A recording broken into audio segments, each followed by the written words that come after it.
Bonjour, bonjour, mesdames et messieurs.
Alors, bonjour, chers frères, comme d'habitude, Ahmed Savané. Bonjour, Ladi, Bamba Ladi. Bonjour, Goré, frère Goré, comment tu vas? Mesdames et messieurs, chers amis, nous avons écouté le président Laurent Gbagbo à Afro Média, pardon, sur la chaîne de monsieur Alain Foucault.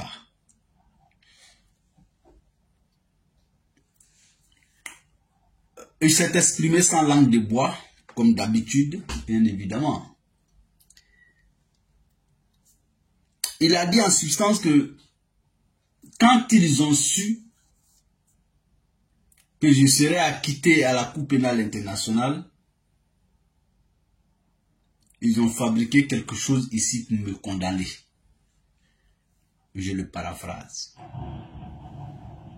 Et il a expliqué le braquage de la BCEAO dont on se gargarise aujourd'hui pour justifier sa condamnation. Il a dit que un jour, il partait au palais présidentiel lors d'un conseil des ministres qu'il avait organisé, pendant qu'il y avait le bras de fer entre Ouattara et lui,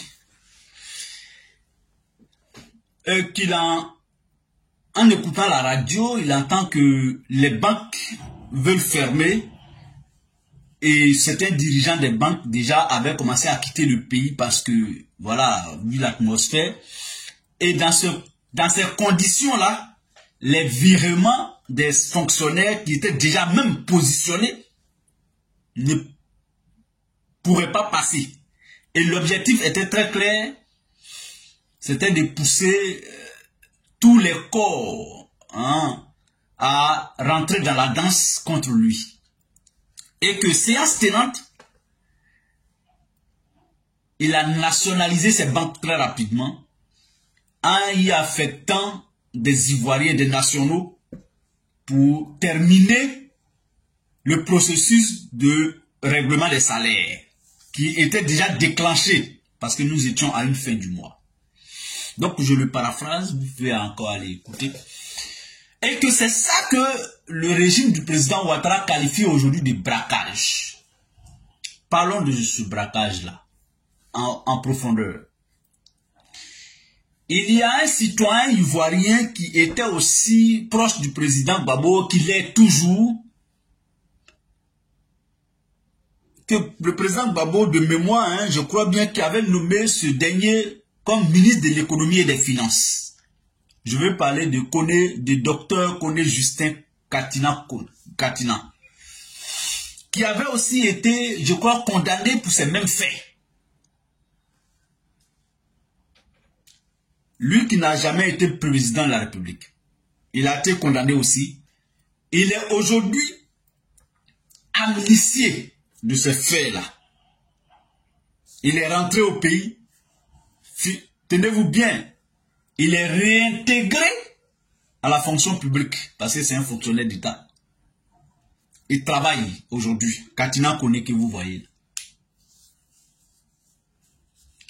Mais c'est lui qui a incarné ça, c'est le président Gbagbo Laurent, qui a été condamné Et aujourd'hui, qui est retourné, qui faisait face à un procès à l'international, qui est retourné en Côte d'Ivoire depuis 2021, jusqu'à aujourd'hui, on parle encore de cette condamnation. Les Ivoiriens savent, l'opinion nationale et internationale sait qu'il s'agit ni plus ni moins d'un procès d'intention, d'un procès politique. Tout explique que c'est un procès politique. Eux-mêmes, ils savent que c'est un procès politique. On ne parle même pas de ceux qui n'ont pas fait. Ceux-mêmes qui ont condamné Gbagbo savent que oui, ils ont pris des mesures politiques pour le contrer, pour le bloquer. C'est tout. Mais est-ce que, à un moment donné, tout doit être fait de façon politique, même au prix de nos vies? Et si on se mettait ensemble pour dire que cette condamnation-là, il ne faudrait pas que cette condamnation soit le prétexte pour maintenir le président Gbagbo hors de la lutte, hors du jeu électoral. Cherchez autre chose si vous voulez bien.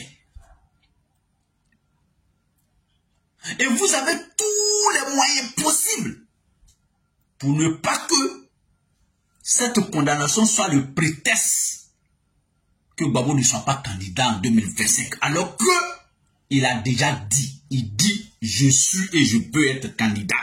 Et vous savez très bien que quand il dit ça, le jour où il a dit ça là, il n'était pas ivre.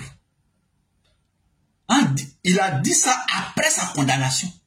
Donc il sait que vous avez dit qu'il n'est pas éligible, mais lui il dit qu'il est candidat. Ça là on fait comment?